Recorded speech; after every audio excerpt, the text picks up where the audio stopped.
What is up, Patriots? Happy Hump Day. Once again, I am amped up on some coffee, so we could be in for a wild ride or at least a fast-talking episode. Okay. This is O'Connor's Quick Strike, and I'm John O'Connor. 3 stories the mainstream media won't cover or will completely twist beyond recognition. Delivered in roughly 15 minutes, no fluff, no BS, no filler, just the unvarnished truth peppered with my own take on what's really going on. So, we do this every Monday, Wednesday, and Friday. Glad to see you here. As I'm recording this episode and watching the tail end of the election results come in, I see nothing great to hang our conservative hats on. But let's be fair. All of these elections were pretty much a long shot. But fingers crossed, 1 or 2 of these could require a recount. Today is Wednesday, November 5th, and I've got a trifecta of institutional failure. Big tech using AI to falsely accuse a conservative senator of sexual assault. The mainstream media literally running defense for ISIS-inspired terrorists. And your government lighting billions of your tax dollars on fire while people go hungry. Let's get into it. 3. Alright, we're going to start today with a story that perfectly encapsulates everything wrong with big tech and their systemic bias against conservatives. And this one is so blatant, so outrageous, that even Google had to pull the plug on their own AI platform after getting caught red-handed. Senator Marsha Blackburn from Tennessee, my current state, who's currently running for governor, just exposed Google for using their artificial intelligence to generate completely false, defamatory statements about her. I mean, we're not talking about a difference of opinion here. We're talking about Google's AI literally accusing her of sexual assault, something that never happened, completely made up, fabricated out of thin air by Google's so-called smart technology. And when Senator Blackburn called them out publicly, Google scrambled to shut down their entire Gemma AI platform, just pulled it offline, gone. Now, Senator Blackburn talked to Breitbart News yesterday, and she didn't hold back. She compared Google to a disobedient child. They'll push and push and push, and then you slap their hand. And they're content with the hand slap. But they go back to pushing and try to continue to push out and get their way. And Google has seemed to do that. And she's absolutely right. This isn't the first time Google has been caught with anti-conservative bias. This is a pattern, a deliberate, systemic pattern of censorship and defamation targeting anyone on the right side of the political spectrum. But here's where it gets even worse. Senator Blackburn brought receipts. During a recent Senate Commerce Committee hearing, she confronted a Google government affairs executive about the fact that their AI had also generated defamatory statements about conservative activist Robbie Starbuck, calling him a child rapist and a serial sexual abuser. Let me repeat that. Google's artificial intelligence is out there calling conservative activists child rapists and serial sexual abusers. These are life-destroying accusations. These are the kind of allegations that can end careers and destroy families. And Google's AI is just throwing them around like confetti at conservatives. And you know what the Google executive said when confronted? He admitted that hallucinations, that's what they call it when their AI makes stuff up, are a known issue and the company is working to limit them. Working to limit them? Not we fixed it, not this will never happen again, not we're sorry, just, yeah, we know our AI makes up false criminal accusations against conservatives, and we're working on it. Senator Blackburn explained exactly what's happening here. They have pushed against the boundaries, and continue to try to push those boundaries out, so they can be more reckless in how they are programming these platforms, she told Breitbart News. What they've done is to bias their AI platform against conservatives. And we now have one of their senior executives who admitted it is biased and that it hallucinates and therefore it has problems and makes up these fictitious accounts of occurrences that never occurred. Think about the implications of this for a second. Millions of people use Google Search and Google AI every single day. They trust Google to give them accurate information. And now we know that Google's AI, the technology they're pushing as the future of search, is programmed with an anti-conservative bias so severe that it literally invents sexual assault allegations against Republican senators and conservative activists. This isn't a bug. This is a feature. This is exactly what Google wants their AI to do. Smear conservatives, destroy reputations, and manipulate information to favor left-wing narratives. Senator Blackburn has also pointed out that big tech companies think they can just cozy up to the Trump White House and avoid accountability.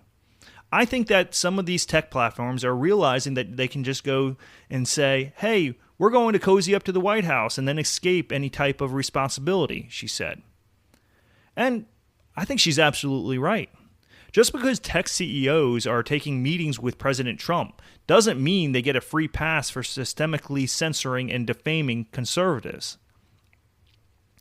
Senator Blackburn laid out what needs to happen. 3 things. First, hold big tech accountable. Second, protect children online and online privacy. Third, protect consumers and conservatives from this bias.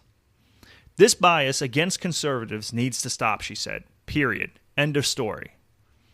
Now, here's the thing that really gets me.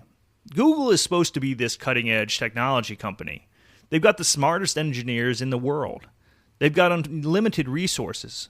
And yet somehow, their AI just keeps accidentally generating false criminal accusations against conservatives. But I guarantee you won't find Google's AI calling Nancy Pelosi a child rapist. You won't find it accusing Chuck Schumer of sexual assault. You won't find it generating defamatory statements about AOC or any other left-wing politician. No, these hallucinations only seem to happen when the target is a conservative. Funny how that works, isn't it? And this is exactly what Senator Blackburn means when she says Google acts like a disobedient child. They get caught doing something wrong. They apologize. They promise to do better. And then they turn around and do the exact same thing again, because they know there are no real consequences. Oh, sure, they had to pull down Gemma AI this time. But how long until they launch the next version? How long until they're back to programming anti-conservative bias into their systems? How long until the next hallucination destroys another conservative's reputation? The truth is, Google and the rest of big tech believe they're untouchable. They believe they can manipulate information, censor conservative voices, and even generate false criminal allegations. And there's nothing anyone can do about it. But Senator Blackburn is fighting back. And she's not alone. More and more conservatives are waking up to the fact that big tech isn't just biased. They're actively weaponizing technology against us. This is information warfare, folks. And the battleground is your search results, your social media feeds, and now, apparently, AI-generated lies designed to destroy conservative voices. So what can you do?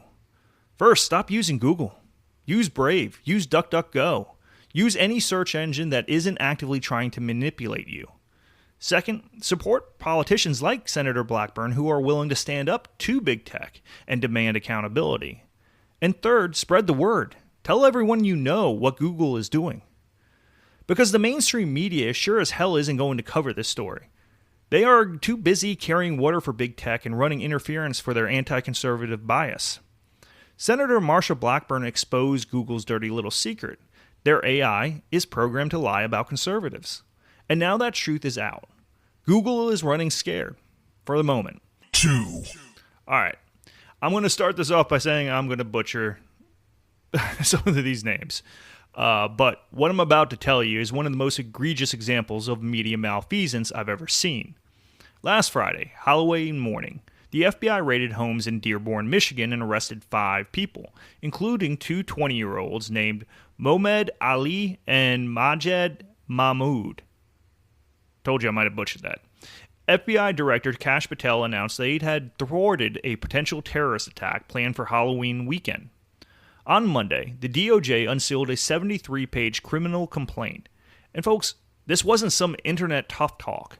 These guys had 3 AR-15s, 2 shotguns, 4 handguns, over 1,600 rounds of ammunition, tactical vests, and GoPro cameras, presumably to film their attack. The FBI had recorded encrypted calls where they discussed an attack, like the 2015 Paris attacks that killed 130 people. They used code words like Pumpkin and Pumpkin Day for Halloween, and they'd been scouting LGBTQ nightclubs in Ferndale, Michigan, driving there multiple times in September to pick targets. This was real. The FBI stopped a massacre. So, what does CNN do? On Monday, CNN publishes an article casting doubt on the entire investigation, framing it as a possible Islamophobia. They quoted Dearborn residents who had zero inside information, claiming the FBI was unfairly targeting Muslims. Then, after the 73-page complaint dropped with all the evidence, CNN quietly deleted their article, just scrubbed it. It's gone. But CNN wasn't alone. On Saturday, before the complaint was unsealed, the Associated Press and CBS News ran stories claiming there was no plot and these were just gamers talking trash online. Their only source? Defense attorney Amir Makled, who represents one of the suspects. Of course, a defense lawyer says his client is innocent, but these news organizations based entire stories on one activist lawyer's claim with zero corroboration. These kids are gamers. Gamers are weird in the way they talk to each other, Makled said, and the media ran with it. Except gamers don't stockpile 1,600 rounds of ammunition. Gamers don't scout LGBTQ nightclubs while discussing ISIS attacks. Gamers don't practice with AR-15s at gun ranges while planning mass murder. Here's what really happened. The media saw a chance to make Trump's FBI look bad and protect the members of an increasingly radicalized community. Dearborn is represented by squad member Rashida Tlaib, so they ran interference for potential terrorists. When that 73-page complaint was released with surveillance footage, encrypted messages, weapons purchases, target reconnaissance, everything, CNN just deleted their article and hoped nobody would notice. Red State caught it. Conservative outlets caught it. But most Americans who watch CNN or read the AP got the first story. No plot, just gamers, FBI overreach. And then never saw the retraction. This is why people call them fake news. The media literally provided cover for ISIS-inspired terrorists to score political points against Trump. They would rather Americans die than give Trump's DOJ a win. These 5 American citizens were planning a mass casualty attack on LGBTQ nightclubs. They had the weapons, the plan, and the date, and CNN's first instinct was to suggest the FBI was being Islamophobic. Your media, folks, working overtime to keep you safe. 1. Alright, final story. And this story is the one that really got underneath my skin, so if you're someone who plays by the rules and pays your taxes, this is probably going to agitate you. Last week, Just the News published an investigation into the Supplemental Nutrition Assistance Program, that's SNAP, what we used to call food stamps. About 42 million Americans receive these benefits, and right now, because of the government shutdown that's been going on since October 1st, those benefits are being cut. The Trump administration announced that it has exhausted all the contingency funds and can only pay out 50% of November SNAP benefits. Millions of families are going to get half of what they expected. And starting in December, if this shutdown continues, there might not be any benefits at all. Now, Republicans are blaming Senate Democrats for refusing to pass a funding bill. Democrats are blaming Republicans for not extending enhanced Obamacare subsidies. Everybody's pointing fingers while hungry families suffer. We've covered that before. Remember Kathleen Clark saying families will suffer, but it's one of the few leverage times we have? Yeah, that's what we're dealing with. But here's what Just the News uncovered that should make everyone furious. For every dollar of SNAP benefits lost to fraud, it costs agencies an additional $3.72. That's not the dollar that was stolen. That's the additional costs in investigation, reporting, administrative overhead, data exchanges, all of it. So when a fraud occurs, taxpayers are on the hook for nearly 5 times the amount that was actually stolen. In just the first quarter of 2024, January through March, there were 177,000 fraud incidents reported across 46 states. New York alone had over 16,000 cases. And that's just what got reported and caught. The federal government has increased spending on retailer integrity and anti-trafficking efforts by 350% from 2012 to 2023.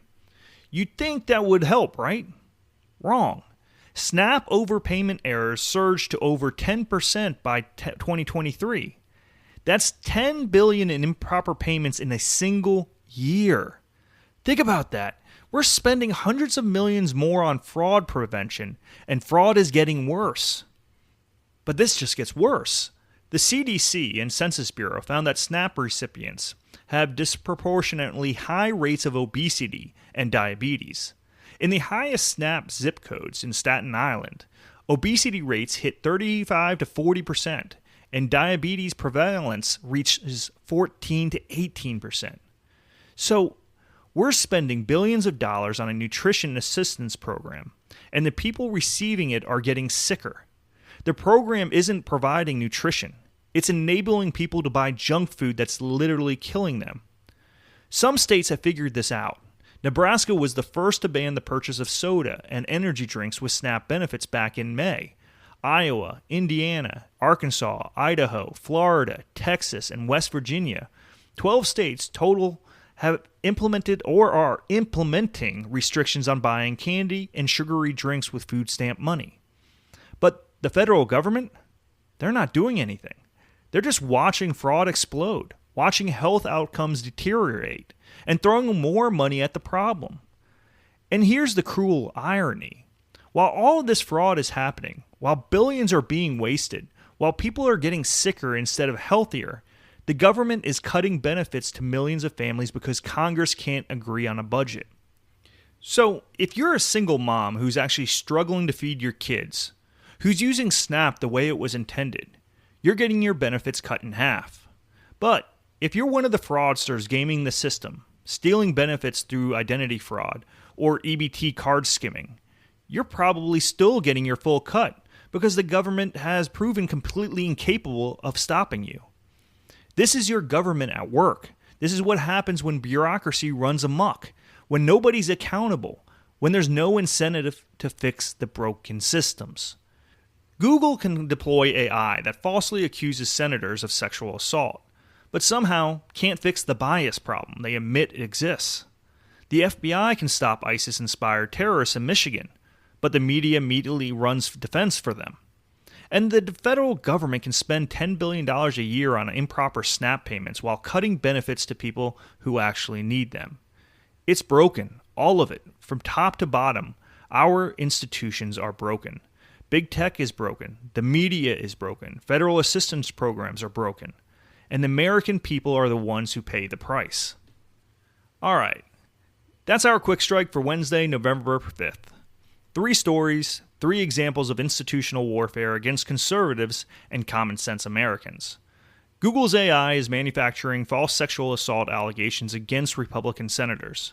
The media is providing cover for ISIS terrorists because protecting Islamism means, hey, they can attack Trump. And billions in taxpayer money are vanishing into fraud, while families go hungry during a government shutdown. This is why people are fed up. This is why trust in institutions is at rock bottom. Because at every level, big tech, mainstream media, federal bureaucracy, the system is rigged against you. I'm John O'Connor. We'll be back Friday with 3 more stories the mainstream media won't touch. Until then, stay informed, stay vigilant, and don't let them gaslight you into thinking any of this is normal.